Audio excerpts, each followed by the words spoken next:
Hey, my friends, we will be right back to the show. But I have a question for you. Are you struggling with the impact of childhood trauma? Well, know that you're not alone. I'm here to let you know that I'm starting a brand new weekly coaching group that includes a year of life coaching, accountability, support, habit and goal setting, and more. I'm starting a waitlist for the group right now, and I'm only taking a handful of people. And I'll let you know that through this personalized coaching, we'll work together to help you understand how your childhood trauma has shaped your beliefs, behaviors, emotions, and will help you create a roadmap for healing and growth. Right now, you can schedule an absolutely free coaching session with me and get put on the wait list if you go to thinkunbroken.com. My friends, it's your time to turn your trauma into triumph, breakdowns into breakthroughs, and become the hero of your own story. And I'm here to support you in doing that. Just go to thinkunbroken.com to register for a free coaching call with me and to get put on the wait list for the brand new weekly coaching program. Hey, my friends, we will be right back to the show. But I have a question for you. Are you struggling with the impact of childhood trauma? Well, know that you're not alone. I'm here to let you know that I'm starting a brand new weekly coaching group that includes a year of life coaching, accountability, support, habit and goal setting, and more. I'm starting a waitlist for the group right now, and I'm only taking a handful of people. And I'll let you know that through this personalized coaching, we'll work together to help you understand how your childhood trauma has shaped your beliefs, behaviors, emotions, and will help you create a roadmap for healing and growth. Right now, you can schedule an absolutely free coaching session with me and get put on the wait list if you go to thinkunbroken.com. My friends, it's your time to turn your trauma into triumph, breakdowns into breakthroughs, and become the hero of your own story. And I'm here to support you in doing that. Just go to thinkunbroken.com to register for a free coaching call with me and to get put on the wait list for the brand new weekly coaching program. You're listening to the Think Unbroken podcast, and I'm your host, Michael Unbroken. I'm an author, speaker, coach, and advocate for adult survivors of childhood trauma and abuse. In this podcast, you will learn how to transform your trauma into triumph, turn breakdowns into breakthroughs, and go from victim to being the hero of your own story. You can learn more at thinkunbrokenpodcast.com, and of course, check us out on Apple Podcasts and Spotify at Think Unbroken Podcast. Hey, what's up, Unbroken Nation? Hope that you're doing well. I'm very excited to be back with you with another episode with my friend, Tamara Fox. What is going on? How are you today? I'm doing well, Michael. How about yourself? I'm amazing. I'm super excited to be here with you today, to have this powerful conversation. And I think that people who will stick around and listen to this episode are going to get a tremendous amount of value. But also, I think one of the things that is probably going to happen through your story and your journey is people are going to understand the power that we have to create the life that we want to have.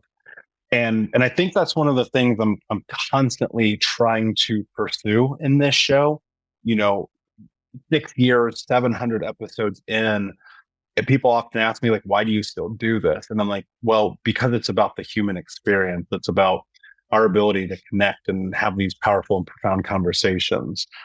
And so I think that's what's going to happen here. I'm curious, as we kind of jump in, tell me, what was childhood like? Like, what was it like for you growing up? What was your experience? Yeah, I think I had, in many ways, kind of a fairy tale childhood until I was about 12. And when it comes to a lot of things. So I was raised in Evergreen, Colorado, which I'm not sure if you're familiar with, how familiar you are with Colorado, but Evergreen's a very safe suburb. It's in between Denver and like the mountains, very safe suburb. And I grew up in a very safe neighborhood where we just kind of ran around and did whatever we want. And my dad did really well. So we went to, we belonged to country clubs and kind of had, like, when you think of like, or at least when I was a kid, thought of like picture perfect life. I really had that until middle school when my parents got divorced. And that's when I think my life started to change. And then it wasn't until I was 19 that my life had a total 180 and I really experienced trauma and tragedy. And I experienced some tragedy as a child, but not to the extent I did when I was 19 years old.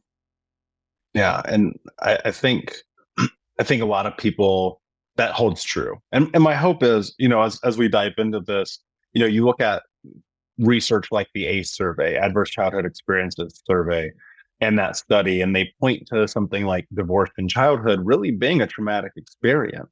Mhm. And, it's interesting that you pinpointed that kind of immediately. And I think like a lot of people, and what's such a bummer is like, if you think about it right now, like divorce rate in America is like 60%. And Yeah. so it's like we automatically are setting up all these kids for failure. But what was that journey? What was that space between 12 to 19? Obviously, we'll dive into the 19-year-old stuff, but like in that space, immediately that kind of change in life and circumstances and understanding of family dynamics and love and all the like, what was happening for you in that time? Yeah. So my parents got divorced when I was in middle. I think I was 12 when I found out my parents, 12 or 13 when I found out my parents were getting divorced. And that experience in itself was actually somewhat traumatic for me. So my dad is also deceased. So he's no longer living now. He passed in 2020. But I had found out my parents were getting divorced because when I was a kid, we had our computer was facing the screen was facing the door to the office. But we had one of those older Macs that would, because I'm 32 now, so back when I was a kid 20 years ago, the Mac screen would swivel. I don't think they make them anymore. I don't know if you remember those Mac screens that would like swivel. And my dad, every time I would go into the office, would actually swivel the Mac screen away from me. And I was like, that's suspicious. That's odd. And I had my dad's email password and actually went into his email and found him on a dating website. So that's how I found out my parents were getting divorced, which most children get sat down and said, or a parent tells them, or a sibling, somebody tells them, hey, we're getting a divorce and here's why. I picked up the phone, called my dad and said, I never want to talk to you again, and didn't talk to him for 6 months because finding out that way was very scarring as a child. And then until I was 19, my relationship with my dad was very like roller coaster up and down. I always wanted a good relationship with him and tried in different ways. But because of his own mental health things that he experienced and many mental health issues he had himself personally, our relationship was really rocky and tumultuous, and I never had that consistent father figure. So I think between the ages of 12 and 19, it was a lot of growth without my dad really being consistent in the picture too. Yeah, I imagine that's a very difficult experience to have. And that that aspect, what's so interesting is like in that those formative years, like we're shaping our understanding of relationships, of love, of what it means to be a family. And in that, it kind of sets this weird precedent. And I don't know if this was true for you, but like watching a very chaotic, tumultuous, unkind, unloving stepfather in relation to my mother, who was, a drug addict and alcoholic. I find myself, later on in my 20s and well, late teens and 20s, like dating people representative of that and being like, oh, this is weird. I'm in this relationship that's like dating my mother, which was like this crazy moment for me where I was like, oh my God, dude, like, what are you doing? But it makes sense because it becomes the thing that you understand. And when you're a child, like you don't understand this. Like nobody really, and of course, in your scenario, like nobody set you down. I was like, hey, here's what's happening. And that helps, I think, in two ways. And I'd love your take on it. I think that in part, even though it's like this really painful experience, it does build some resiliency in you. But then on the other side of it, it's like it just takes so much from you that you're like clawing at the universe and asking why. Mhm. Yeah, I think all of our life experiences build resilience in different ways. And I've definitely learned that in the last, 12 or so years since, or I guess almost 13 years now since turning 19, especially. But the other thing too is our parents are supposed to be the ones that make us feel safe. And they're supposed to be the ones that create this environment. And when you have something, my dad was also a drug addict and verbally abusive after my high school years. So not while I was a child, but while I was a young adult. When you have a parent who is inconsistent or unreliable or creates an environment where you don't feel safe, that is almost like a wound that you carry until you heal it as an adult. So in a lot of ways, it created this like wound for me as a child where I didn't feel safe in the family dynamic. And I had to heal that once I was older. And that took a lot of work to heal. And as you said, like partners, showed up in the people you're dating. Mine showed up a little bit. I don't think as much because I was so focused on not having, healing my kind of daddy issues, for lack of better words, and healing those wounds with my father, that I didn't have to hold on to it for the rest of my life. And when he died, I actually did most of my true, like, deep healing work, letting go of all of the pain he had caused from the time even before I was 12 years old, but from, 12 on, that I can really, really remember. Yeah. There's something interesting about this thing that when my mother died, I felt and I share this obviously. I felt a tremendous sense of relief in a lot of ways. One, because it was like, okay, cool. I don't have to suffer through the drunken 3 a.m. calls and the horrendous emails and all the times that my existence brought her down. Right. And I know that's like a really strange thing for people who don't resonate with that, but this audience is going to, right? I mean, obviously it's called Think Unbroken, right? We're talking about childhood trauma and overcoming these things. Were you cognizant? Like, I'm curious because here's what happened for me. I told my mother at 18 years old, I said, I'll never talk to you again. And until the day she died, I think I talked to her twice. I was cognizant at 18 years old that if I didn't do that, I probably wouldn't be here with you, not recognizing like this was the future path. But you said something really interesting, and I want to go into just briefly. It's like you said that you were like, I need to heal this. I mean, were you aware of the impact when you were a teenager? Of the impact that my dad had on me. Yeah. I think it was more than, so my healing work, I think, really started, and well, I did therapy after my parents got divorced because, my mom was big on, like, you need to talk to someone, you need to talk to someone. But when I was 19 years old, I was robbed at gunpoint in my apartment. So I woke up to a masked man standing over my bed with a gun who ended up raping me and physically assaulting me, like dislocated my arm, caused a lot of physical damage. So after that, I went into a lot of trauma, and that's when I became really aware of the issues I had with my dad as an adult, and just bigger, like the issues I had with men from, my dad causing trauma for me as a child, and then that experience occurring. So I was aware, I think, because of the other work I was doing and all of the time I was spending in the healing space because of a different experience, caused me to come to this awakening of, I have a lot of healing work to do around my dad. And like you with your mom, I had to put boundaries up with my dad at some point because he too, verbally abusive, phone calls and emails telling me, I'm a piece of shit, nobody's gonna ever love me.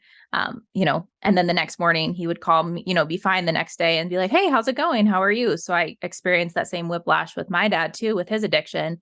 And at one point I actually had to put a boundary around him and kind of create space for me to be safe while he was still in this world, and to feel that I had control over the relationship, because for so long, up until I think I was in my 20s, I didn't have control. It felt like he was, taking and choosing what he wanted and making me feel however he wanted to make me feel. And when I started to do my own healing work because of the trauma that I went through and that PTSD and anxiety I had, that's when I started to really do the work with my dad too. And it allowed me to be able to put up those boundaries and feel more safe. My heart goes out to, I think that's an incredibly tremendously painful experience to have just across the board, obviously. And, as someone who was sexually abused as a child, like, I know the way that with you. And then you sprinkle on, for me, a little bit of Mormon church, a little bit growing up in the hood. It's all kind of insane. And it's like the thing that I try to leverage in my life, even though there's a lot of pain that has happened, is that I'm not the worst thing that's ever happened to me. And we very easily begin to identify with our trauma. I mean, how could you not, right? And you're like, I'm a victim. I am this. And it's not that you weren't victimized. It's not that these tremendously painful things haven't occurred to us, but it's also at some point, and I love what you said, it's like, you got to heal this. Like, you've got to, if you want a different life, you've got to step into the darkness of it. And I think what's so difficult, at least in my journey, the difficulty has been in acknowledging and not leveraging the coping mechanism, and not going and trying to stuff it down and hide from it. And I think that's especially when you add in sexual abuse, you add in alcoholic parents, drug addict parents, neglect, the crazy texts and emails you get. It's like that stuff is dark. Mhm. It's like so dark. I remember I was watching this movie. It was Nightmare on Elm Street. So Freddy Krueger movie, like part 27 or whatever, right? Because they've made a million of them. And there's this scene, I think it's the fifth one. It's called Dream Warriors. And in this scene of this film, this woman is like trying to understand why she's getting haunted by Freddy Krueger, i.e., her nightmare, like the great parable for life, right? And she goes to this medicine woman, and this medicine woman tells her, when you bring your nightmares to life, they lose their power over you. Mhm. And so, what did healing look like for you in the beginning? Because I know that people who are sitting here and listening, they probably resonate with us. Probably the majority of the audience, right? Obviously. What did healing look like? What was that process? Because that is such a buzzword right now. It makes me want to slam my face into a wall sometimes. But I'm like, what was the process? Because it's not just I went to therapy and then life was okay. Yeah. Well, when I was, so going back to when I was 19, because that I think is kind of like my catapult for, I didn't really have a choice anymore. I truly saw my life flash before my eyes. I thought I was going to die. Like, woke up, 19-year-old man a masked man standing over my bed with a gun, holding it to my face. And then first words he says to me is, if you scream, I'm going to kill you. So like that to me, it was like, after that moment, I didn't even think I was going to get out of that moment and live. And then when I did get out of that moment and live, I was like, I don't want to feel like this. Like, I am petrified. I am scared. I feel like shit. So I need to start healing. So yeah, it was the traditional therapy. I was on more prescriptions than I can remember or care to remember. And I did kind of that like traditional Western medicine view of heal the symptoms and let's give you pills and let's talk about what happened. I also did EMDR, and I was really young. I mean, I thought I was at 19, I thought I was much older than I am. But I didn't realize that there was so much more to the healing world than just talk therapy and prescriptions and muting symptoms. So as time progressed and I spent more time researching, learning, and finding out other modalities, I started doing things like EMDR, eye movement desensitization. As time progressed too, I had a lot of deaths that I experienced. I experienced 7 deaths in 6 years from 2016 to 2022. And when I lost my first death in 2016, that was actually my grandma. And that kind of prompted me to explore more of the Eastern medicine side of healing, or less traditional, sometimes called like woo-woo side, where mediums and energy work. So I've spent a ton of time and investment money and energy and energy work and spending time with mediums, understanding purpose and why I'm on this earth, like more of that higher power piece of it, as well as I've done neurofeedback. I spent years listening to different podcasts, journaling, books, somatic therapy, which is physically getting things out of my body. I completely changed my diet and my exercise routine and how I lived my life, like from a holistic level. How was I treating my whole person, my career? Was I satisfied in that? My diet, what did that look like? My sleep, my nutrition, everything. I looked at myself as a whole person and focused on more than just the emotional side. And that's to me when I like really noticed a difference. And I mean, you know this, I think everybody knows the healing work never ends. It changes and you feel different and you focus on different things, but you're either healing or growing. Like it's kind of a combo of both. And the work's never really done. I still to this day have a coach that I use. I still focus on that holistic healing, which is why I'm a health and wellness coach to help others with it too, because it's not just about healing the emotional, mental, it's about healing the physical too. Yeah, and I think honestly, it's a weird thing to say, but I think it's almost more important to heal the physical in a lot of capacity because the brain tends to go at the pace of the body. At least that's been historically my experience. And stepping into this path and this healing journey, I mean, you're dead on. I mean, literally, I'm not going to get into details. It's very fresh, but I'm just back from an 8-day ayahuasca retreat. Something where I was like, I'm never going to do something so insane. Like, I don't want to be like puking and my pants for a week trying to heal. But it was like one of the most profound things I've ever done. But in the beginning, it was like, what do I have to do? And I think it's very easy to be trapped in the standard Western approach. Mhm. And I'm not a woo-woo guy, not by any capacity. I think a lot of modalities are and I think a lot of modalities are very practical. Mhm. I believe in energy. I believe that, or it's here's what I would tell people. If you don't believe in energy, get on the highway and look at the guy in the car 4 lanes over and tell me he doesn't look back at you. You know what I mean? Yeah. And so I think that healing that it's going to be different for everyone. And I think that you have to find your modality. And I think that you have to be willing to go through the difficulty of it Mhm. because I'm sure there were times where you're like ready to give up. Oh, hundreds of like more times than I can count. I mean, I'm 32, so from 19 to 32, there were more times that I was like, this is not working. And especially when it's hard, I was like, this is getting worse. Like, I'm not getting better, I'm getting worse. And that's why I kept trying different Why did things. you feel like you were getting worse? Because there were times where my symptoms or like it just felt like life was so hard. So I think it was for me, especially after the deaths and especially after last year, because I lost one of my brothers and one of my best friends in 2022, 5 months apart. They were killed completely separate incidences, 5 months apart in 2022. And after my best friend was killed, it was like, I was in a really good place before my brother had passed too. I had done a lot of work, kind of healed my dad dying in 2020. I was kind of in a really, healing place from his grief coming on 2 years. And then my brother died and my best friend died. And I was like, they kind of set me back 10, 15 years, it felt like. And I, it felt like it felt worse because I was in a mindset of, I was like, I don't feel like anything I'm doing is working. Like, I'm like, how nothing I know, nothing I've learned is helping me. Am I getting worse instead of getting better? And that's where I've had to revisit, like, okay, I'm not getting worse. I was I was set back, or in moments where, like with my deep healing from like 19 to 22, 23, right after my trauma, where I would have really dark periods because PTSD is unpredictable. And I'm like, nothing's working. Why am I getting better? And when you're in it, like when you're in the thick of it, it doesn't feel like there's a light at the end of the tunnel. So you have to remind yourself of like, it does get better, even though when you're in it, it feels like nothing's getting better, especially when you may not be where you want to be with your career or your relationship and your life doesn't, and you're seeing everyone around you living in these worlds that look perfect, especially on social media. To me, I was like, I'm just spiraling. I'm not getting better. Hmm. Yeah. It's, I think there's something about sitting in the acknowledgement of it.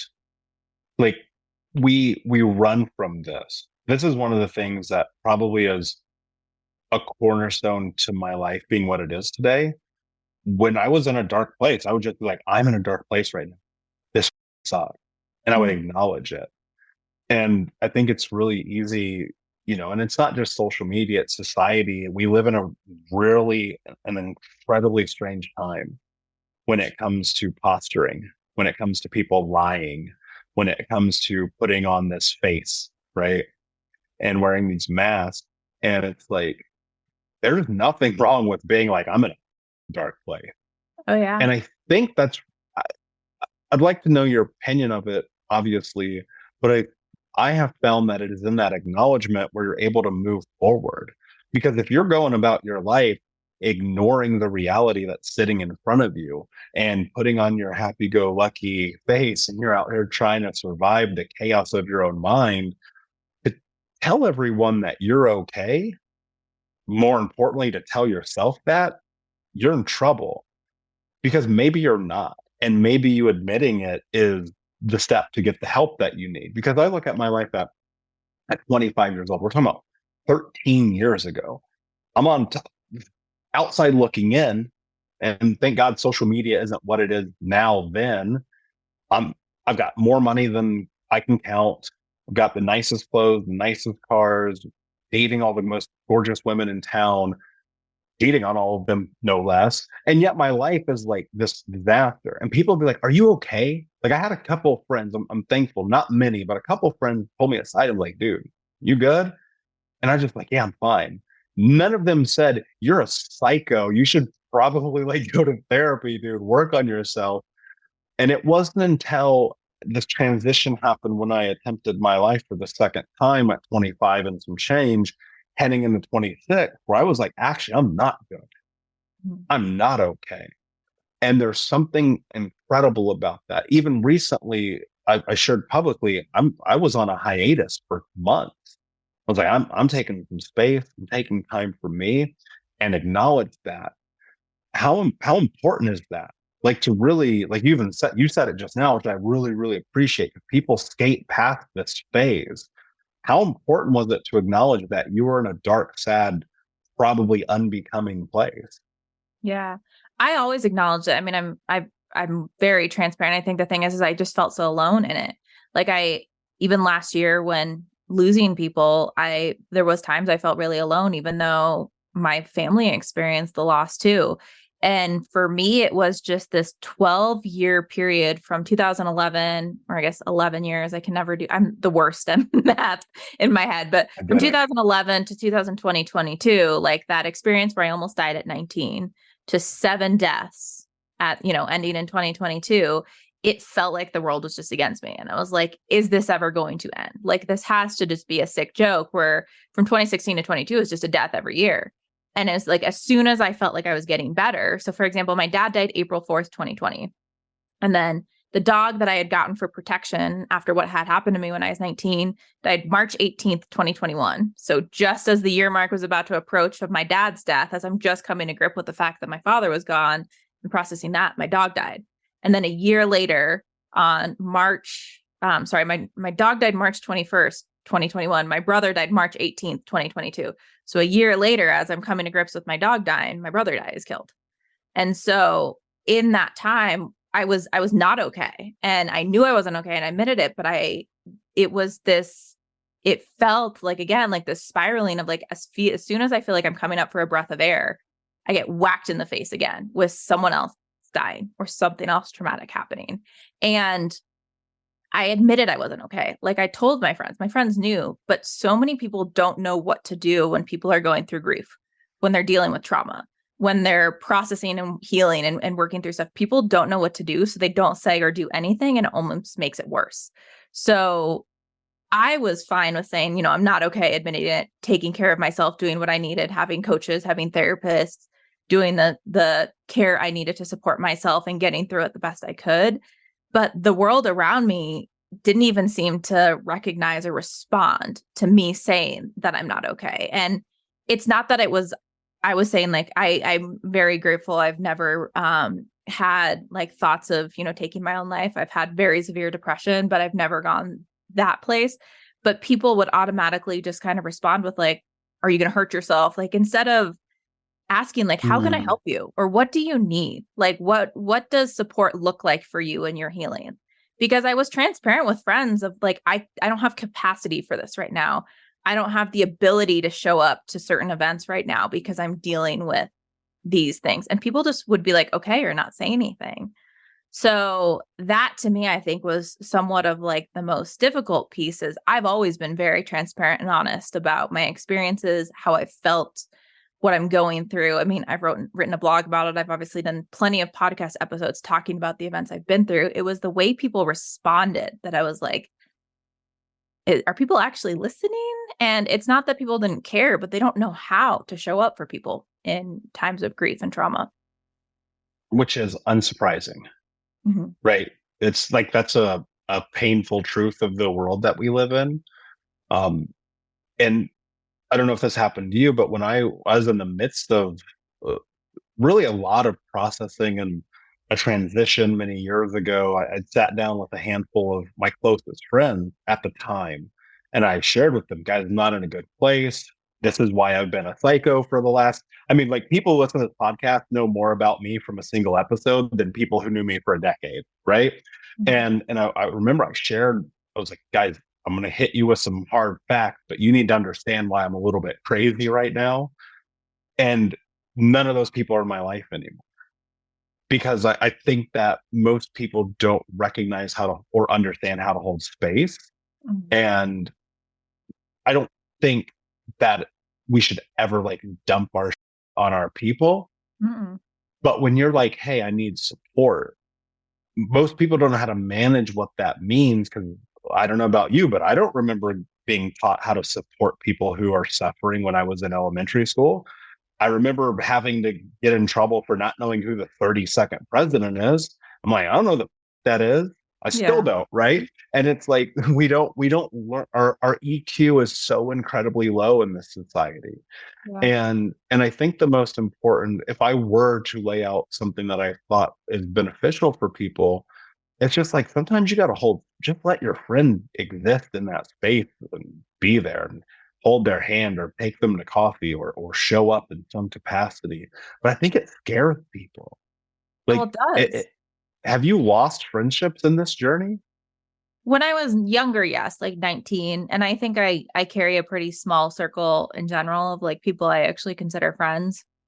So I keep a small circle. When I was younger, absolutely, from like 19, early 20s, I lost a ton of friends because people didn't realize that or appreciate that I didn't want to go out to parties late at night and drive home or, go home from bars with random guys because I didn't feel safe. Like, and I would lose friends because I didn't want to do the normal quote unquote 19 and 20-year-old activities that everybody else was doing, and lost a lot of friends because of that. My other friends like that I've experienced these events with later in life, they've been supportive. I think it's just people are always all of the people for the most part have been supportive immediately after. Like they show up right after as people are think they need to do. So after the deaths, everybody shows up, everybody's supportive. People though don't think of ways, like you're saying in the emotional intelligence perspective, of how do you support somebody long after the experience has happened. And that's why I actually coach and train and do workshops on this content of it's not just about, okay, somebody has died and they're gone, so let's send you flowers or show up to your house and bring you a meal. Like, yes, you should do that in the moment. We'll be right back to the show. But before we do, I want to tell you about today's sponsor, factormeals.com, where if you go to factormeals.com/unbroken50 and use the code unbroken50, you can get 50% off your first order. That's factormeals.com/unbroken50. If you're like me and you are a person who is busy trying to create a life, heal, work on their health, wealth, and relationships, and not to mention deal with the day-to-days of normal life, you do not have time to be going to the grocery store and trying to figure out what you're going to cook every single day of the week. In fact, one time I did the math and I realized I was spending over 15 hours a week at the grocery store and cooking. When I added Factor, I got to use that time for myself, for my family, for my friends, for my community, and for my business. And so if you're in the place where you need some more support in the kitchen, head to factormeals.com/unbroken50 and use the code unbroken50 to get 50% off. But it was fascinating to me. Like a year after my brother's passing, I think the only person that like reached out without me posting something on like Instagram about his passing was like his best friend, for his like childhood best friend. And I don't hold a grudge against any of my friends, but like people don't, or when Father's Day approaches, for people to randomly be like, hey, I'm just thinking of you. Like those little triggering events or the holidays, like the holidays in 2022, I chose to not celebrate like any holidays. I celebrated Thanksgiving, but in December, I was like, nope, I can't do it. I can't sit and listen to everybody tell me how great their year was and about, wonderful events, marriages, babies, great things, trips, job promotions. Last year, I said, I chose not, I can't celebrate holidays this year. I lost one of my brothers and one of my best friends this year. This is not a year to celebrate for me. This is a year that I just stayed home alone by myself for the holidays. And it's those little things too, where people don't truly check in with people and have real conversations. It's not that I'm expecting anybody to pay attention to me 24/7 or constantly be like, are you okay? How are you doing? But when times come up for people to be like, I know you've had a hard year. I just want you to know I'm thinking about you. Or like, I know the holidays can be hard for people that have experienced grief. Is there anything I can do to help? Like, people don't want to name that elephant of this could be hard for you and almost bring up the discomfort with the person. So they say nothing at all. And that's my experience with it. So yeah, I did lose a lot of friends in my early 20s, and my friends now have been supportive and great in the best way they know, but they also haven't experienced what I experienced. So they don't know how to do it in the way that maybe I would do it. And I don't blame them or fault them for that. They're being loving, compassionate people in amazing ways, but they don't know how to truly support somebody through grief or through trauma because they haven't been through it themselves. Yeah. And I think one of the things that we are so removed from, especially in America, is death. I mean, we are so removed from it. And it's societally, it's not really something that exists. Like, if you really think about it, like, and I know you know this, and I do too, because we've experienced the most devastating losses. I mean, in my adult life, losing my 3 childhood best friends to murder, losing my grandmother, my mother, other family members, other friends. It's like it's something inevitably we all face it, right? There's nothing you can do about it. We are all on a ticking clock, and we do not know the expiration date. But societally, we just don't deal with it in an impactful way because it's something that's almost faux pas in an odd sense. And my hope is that people listening to this just like reach out to somebody. Like, just reach out to somebody you know who has suffered loss. Or if you need support, reach out to someone and say, hey, I suffered loss. Can we go sit and have dinner? Right. And I think there's something about that communal aspect of the process that's massively important that probably isn't really considered highly enough. I keep thinking, God, the whole time you've been talking, I keep thinking about this quote my therapist told me years ago. And it's something that I might literally put this on my headstone when I die. And and the quote is, you can be depressed and still tend to your garden. He told me that in this context of, I was having this really, really difficult time when I was 30, 31. I was in this transition. I had left the city I grew up in. I had shut down a business, left a relationship. Had no car, suitcase full of clothes, and I was on the other side of the country, like, trying. Like, that's all I was doing. I was just trying. And I was just in the worst space. Not the worst. I was in a very unsatisfactory place in my life for a lot of reasons, much of which my doing, I do admit, but I was trying to like claw my way through it. And he said to me, you can be depressed and still tend to your garden. And the thought that just came to me in that was, I see a reflection of myself and you having this conversation. We are people that serve people. We are people that, to our highest ability and energy and capacity, give ourselves to others. And we do so because we see the value of it. We do so because, honestly, and I don't know if this is true for you, but it fills me up. It fulfills me. There's nothing I love more than watching the success of the people that I coach, the people who listen to this podcast, the people that I lead in my communities. And yet it's like, I still have bad days. I have hard days. I need 3 months away from everything. I don't want to do this today. And of course, there's the element of like showing up and doing it anyway. There's the element of like, what do I really need, and honoring thyself. There's so much that's almost a loaded statement in its own right. But I'm so curious, like, in that context of like, life is hard. Mm-hmm. How do you continue to show up for yourself and for the people around you? Yeah. I mean, my biggest thing is like taking care of myself. Like that is the reason I pursued health and wellness coaching instead of becoming a therapist, is because, one, I saw my dad completely destroy himself from the inside out with the choices he made. And I was like, I'm not going down that path. I have half of his genetics. I'm good. Mm-hmm. Like, that is not my future. I'm shaping my future in the way that I want, and I'm not going to end up like my father, because I could have if I would have made different choices. And two, sorry, I'm spacing my train of thought here, so give me a second to come back. So how I show for myself is so I went the health and wellness coach route was because of the way I took care of myself enabled me to show up for others, is by me, prioritizing and putting myself first. It allowed me to also be able to take care of other people and help other people. And in the moments where I'm not taking care of myself and I'm not fulfilling my needs, I can't help other people. So like when my brother was killed last year, March 2022, I had to scale back. I had to do less. And I had to honor that right now is not the time for me to take care of anyone else, because my family needs me. I need me. And being honest and vulnerable with that. And it's not that I just said, my client's not here to help you, but it was, I'm going to be delayed in my responses right now. Or it's going to take me more time to get back to you. So if you need something, here's somebody else you can reach out to. Like if you can't rely on me right now and you need support, I recognize and honor that. So I'm going to make sure you have what you need to still keep going. But sometimes I can't keep going with you. And I think what I see oftentimes with a lot of people is they don't want to be vulnerable and admit that they're not okay, going back to what you said before.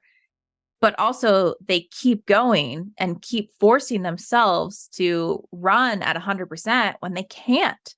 And I make sure, again, that I'm okay. I focus on myself first, and that enables me to even show up better for my clients and for anyone else I work with. And spacing my next thought, so I'll pause there. No, you're good. I mean, it's a difficult question, right? Yeah. And I created a lot of context around it because what I'm always evaluating is this single sentiment around life: know thyself. Yeah. And I think that's the hardest part, because these traumatic experiences that we have, the losses we suffer, the friendships we lose, the careers we're trying to build, and when things aren't going right, it's easy to get lost. Mhm. And it's easy to get off of your game. And then suddenly you're looking back and you're like, how did I get here? And the reason I asked you that question is because for myself, and I'm very similar, I'm a very stationary, for lack of a better way to phrase it, self-care routine. I have a coach, I have a mentor, I have, a father figure in my life. I have a community outside of this that supports me, because like we need, as leaders, we need support too.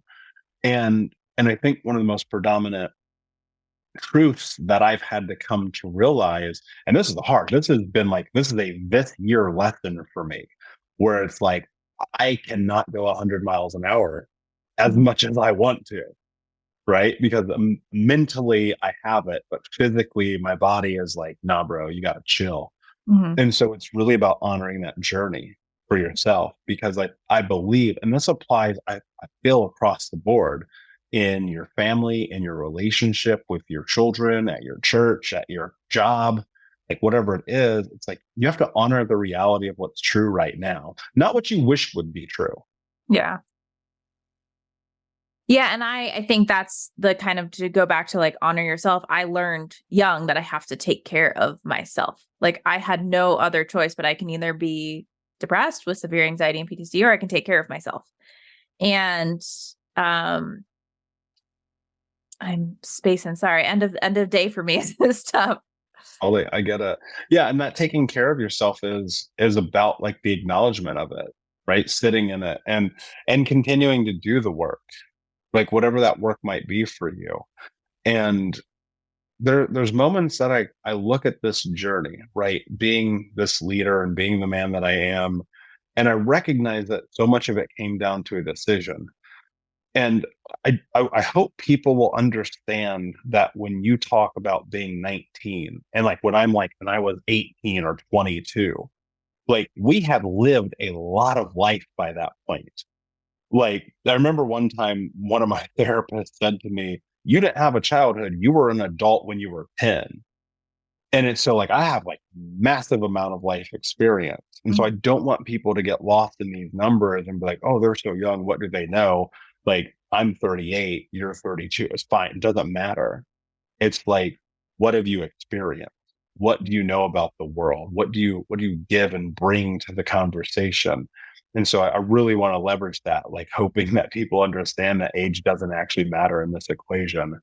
When when you think about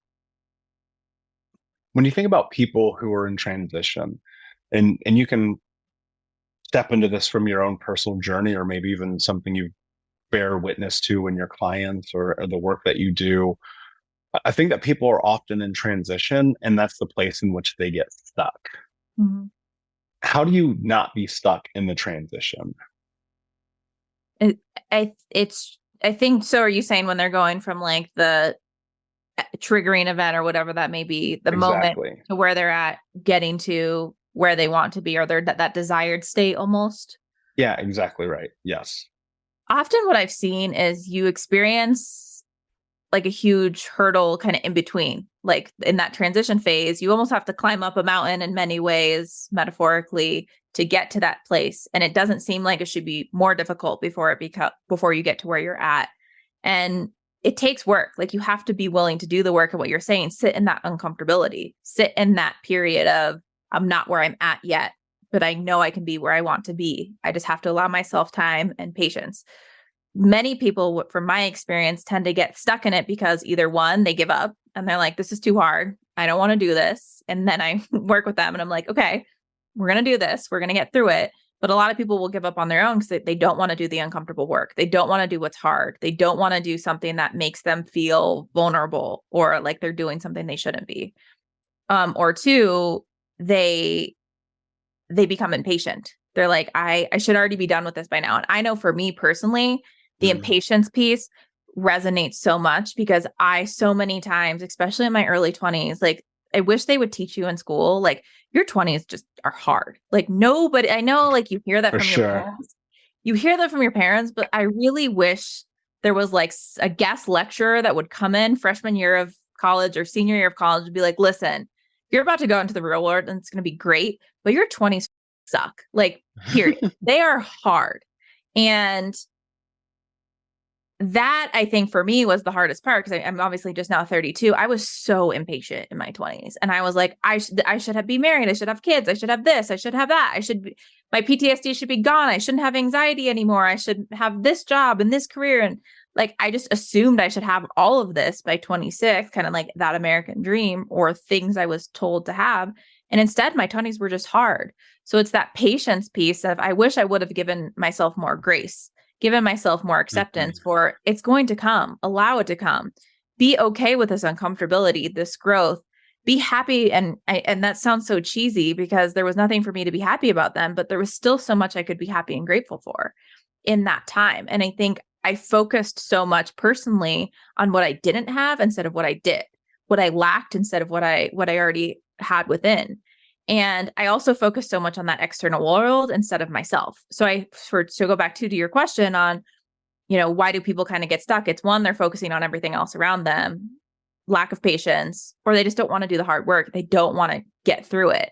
People often give up. I mean, I know I've talked with my coach about this. She's a psychotherapist turned coach. So I always say she's great for me because she's a coach, but if I need the therapy support, she knows it. And she always tells me, she's like, people don't want to do the hard work. She's like, when I'm working with her and I'm frustrated about things, she's like, you have to give yourself so much credit because so many people aren't doing this. More people are choosing to not do the hard things to stay where they're at than to do the hard things and get past where they're at. And I will acknowledge that A, yes. And B, it's like, if you are listening to this podcast still, 6 years, all these episodes, you're sitting here with us, right? You're doing the work. Like this is a part of it. Like, even though it doesn't seem like it, you're like planting these seeds. Like the showing up and the participation of just like I always think about this, the people who go like leave a review for this podcast is like, those people are going to heal. Like I'm raining that on you. I'm giving you that energy, right? That's me being facetious. But like really, if I look at the journey, there's one, I post like this all the time. I fully believe this. You will not lose if you don't quit.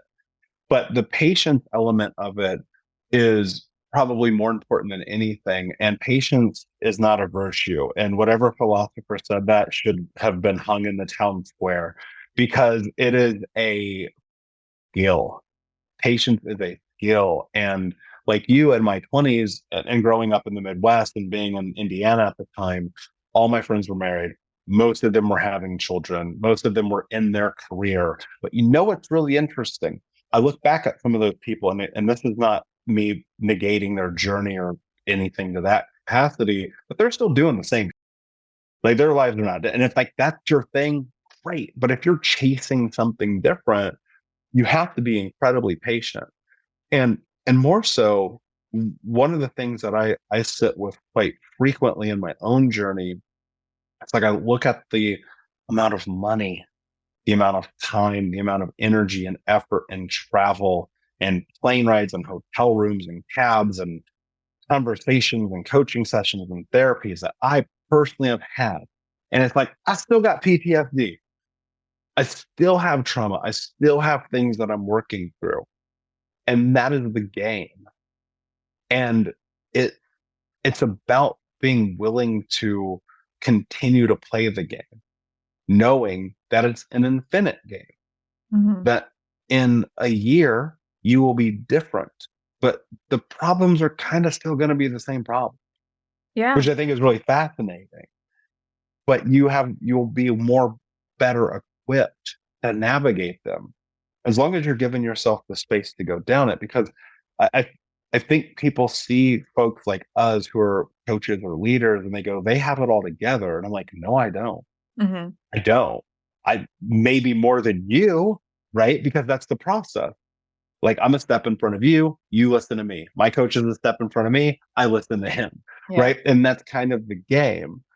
How do you now, not being in your 20s and having a different career and building this life, but still doing the work and acknowledging all these things, like what does grace actually look like in your life?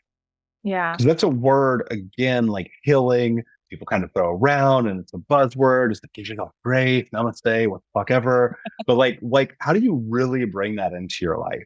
Yeah. I want to go back to something you said though about like not giving up, because I think that's the biggest thing. And that's something I talk about a lot when it comes to like resilience, and just because for me, I wanted to give up so many times. I know I said of this earlier, but like the traumatic event happened when I was 19. And then from 25 to 30, it felt like everybody was dying, and it was continual deaths over and over. And I wanted to give up every single year. So I think we're just acknowledging that it's okay to want to give up, but to make the choice that you don't give up. Because I wanted to give up more times than I can count, but I chose not to give up.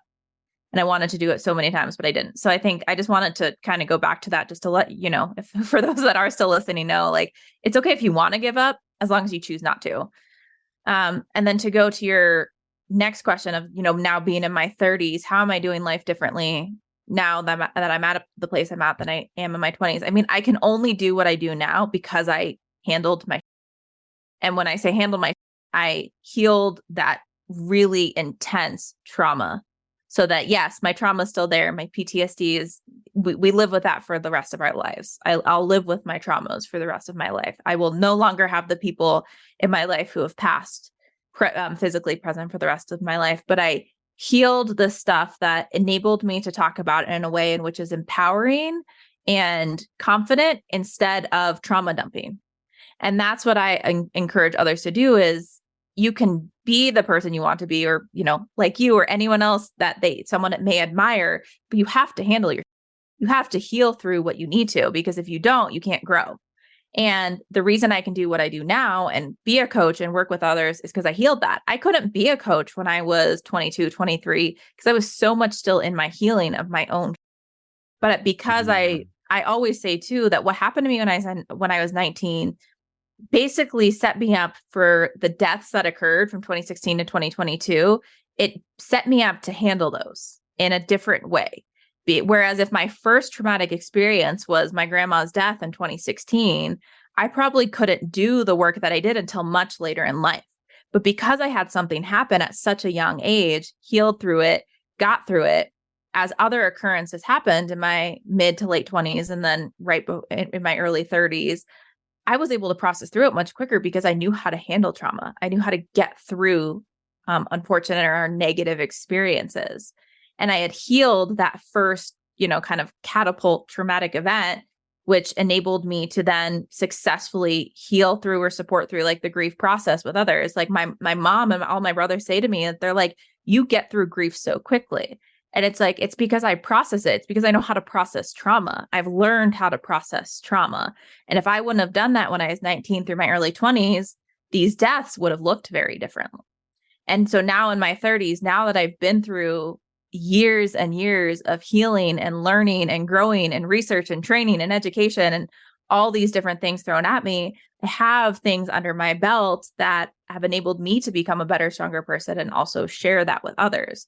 Whereas if I would have started doing this work in my early 20s, I think the message would have been much different. I wouldn't have been as empowering. I wouldn't have come across as resilient as people always say. Like people always tell me, oh, you're so strong. You're so strong. I would have never known anything happened to you. It's like, because I healed my, if I would have shown up while I was still really in the grip of that or in the chaos of that, people probably wouldn't have seen that. They probably would have seen this broken person or young girl who was trying to figure out the world. And I'm still trying to figure out the world, but I know it a little bit differently. Mm. Yeah, and the world is going to change. Hmm. It's going to change because as you go down this path, your eyes open to just like the truth of the reality. Because I won't put words in your mouth, but I assume there was probably dissociation and healing in that space too, where for me, I was on La La Land, just like walking around nonchalant about everything, not recognizing like, maybe the 2 packs a day of smoking isn't good for you. Maybe the drinking a bottle of wine a night isn't good for you. Maybe cheating on all these women isn't good for you. And instead, I was kind of like, and now it's like so probably overly so. The pendulum perhaps has swung too far. But now I look at it and I assess everything. Every decision and choice I make is the most important decision and choice I ever make. And I think that in its own right is healing in terms of understanding who you are and being able to build yourself into the identity of the person you believe you're capable of being. And it's so hard because, again, this kind of goes to where we started the conversation, but we are not taught how to be human. Like that is just the reality of it. And I had this really potent thought recently where, I think people often are like, what's the meaning of life? And that certainly has been something that crosses my mind. And it dawned on me very abundantly and clearly that the meaning of life is very simple. Live. You're going to have bad days. You're going to have amazing days.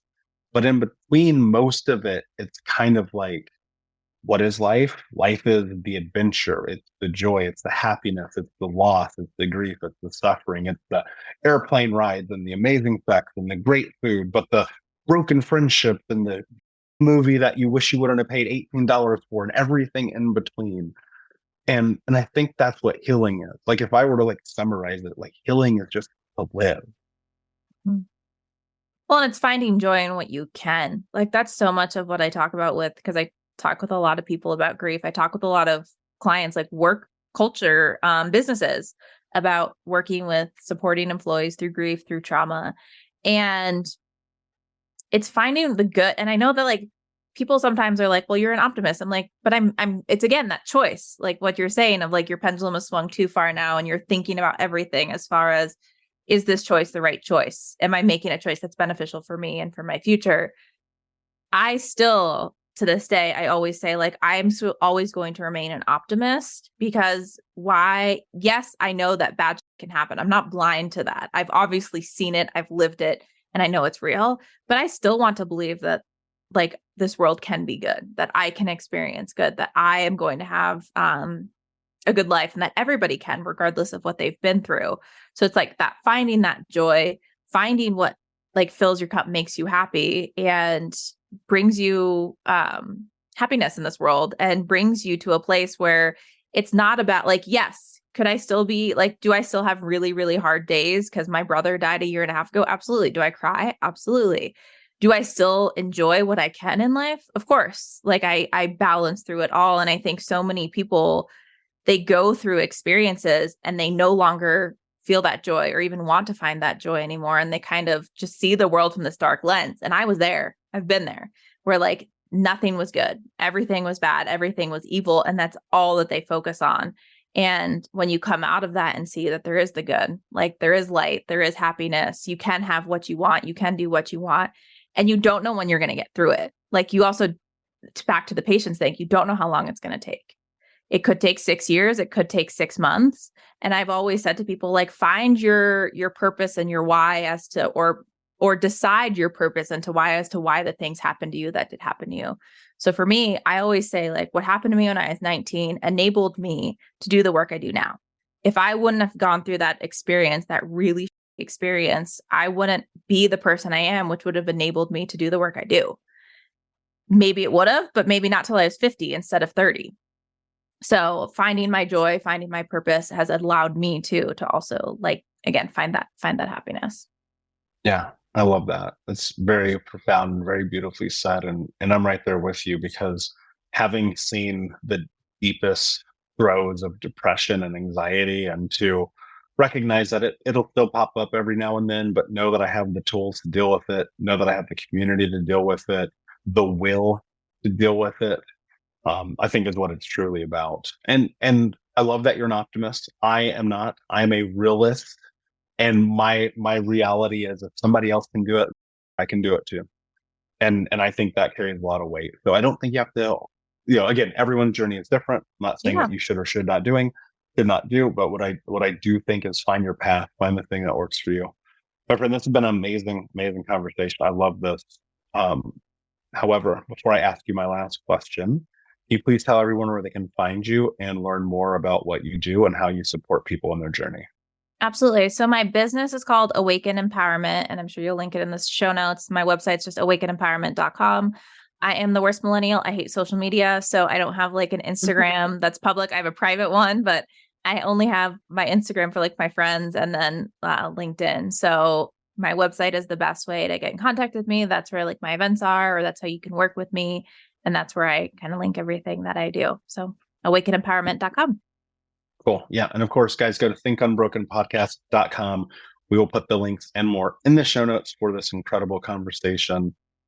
My last question for you, my friend. What does it mean to you to be unbroken? Oof, I knew that was coming, and yet I'm still not.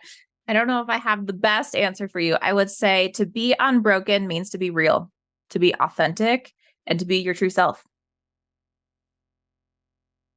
Very simply said, very simply put. Thank you so much for being here, my friend. Unbroken Nation, thank you for listening. Please like and subscribe and share the show. And remember, whenever you do, you're helping other people break free of their trauma and their traumatic experiences, become the hero of their own story, and to ultimately be unbroken. And until next time, my friends, be unbroken. I'll see you guys. Thank you so much for listening to Think Unbroken. Please share this episode with someone who could use it and help us move forward in our mission of ending generational trauma in our lifetime. And if you would, please take 5 seconds to pop on iTunes or Spotify, hit that 5-star, leave a review, and you can also reach out to us on social at Michael Unbroken or at Think Unbroken. And of course, you can check out our YouTube channel at Think Unbroken. Thank you for being a part of Unbroken Nation, my friends, and until next time, be unbroken. Hey, my friends, we will be right back to the show. But I have a question for you. Are you struggling with the impact of childhood trauma? Well, know that you're not alone. I'm here to let you know that I'm starting a brand new weekly coaching group that includes a year of live coaching, accountability, support, habit and goal setting, and more. I'm starting a waitlist for the group right now, and I'm only taking a handful of people. And I'll let you know that through this personalized coaching, we'll work together to help you understand how your childhood trauma has shaped your beliefs, behaviors, emotions, and will help you create a roadmap for healing and growth. Right now, you can schedule an absolutely free coaching session with me and get put on the wait list if you go to thinkunbroken.com. My friends, it's your time to turn your trauma into triumph, breakdowns into breakthroughs, and become the hero of your own story. And I'm here to support you in doing that. Just go to thinkunbroken.com to register for a free coaching call with me and to get put on the wait list for the brand new weekly coaching program.